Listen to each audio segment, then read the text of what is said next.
Ассалаумағалейкум. Нажбайс KZ каналының барша жанкүйерлеріне, оқырмандарына және барша қазақстандық жанкүйерлерге қысқаша видео түсірейін деген осы каналға. Біріншіден турнир жайлы айтатын болсақ, Хиросима қаласында өтті, Японияда. Өте мықты әлемдік деңгейдегі турнирлардың бірі болды. Аренаға бір 15-20 мыңдай сыйымдылық арена толығымен толды деп айтуға болады. Біз басты жекпе-жектердің бірінде осы жапониялық Киоки Хагевара деген Жапонияда топ 5-ке кіретін жұлдыздардың бірі деп айтсам болады. Сонымен жекпе-жек өткіздім. Аллаға шүкір, жекпе-жек ойдағыдай өтті.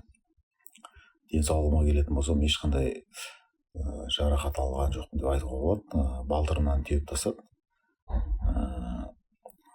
Қазір алдағы бір ай көлемінде сол балтырымды кішкене емдеп, одан кейін қайтып жаттығуға кірісетін сияқтымыз.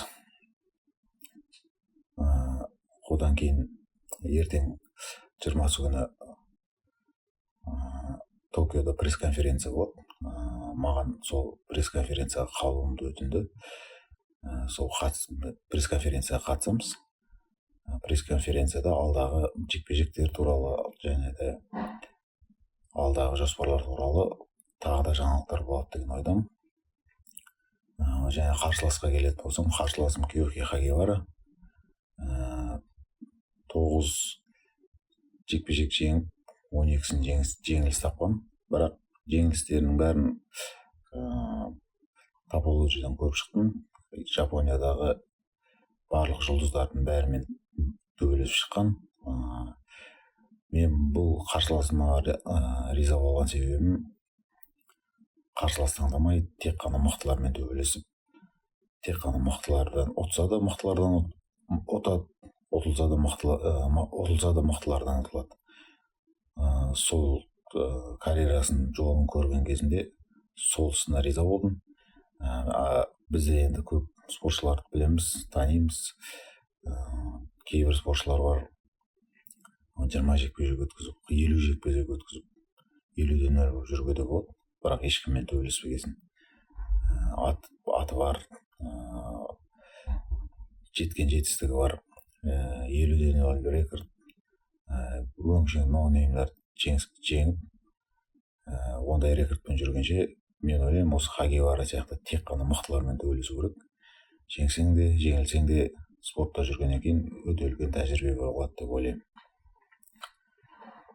Және алдағы пландар қазіргі уақытта енді белгісіз, нақты, өйткені ертең пресс-конференция болады 20 шілде күні.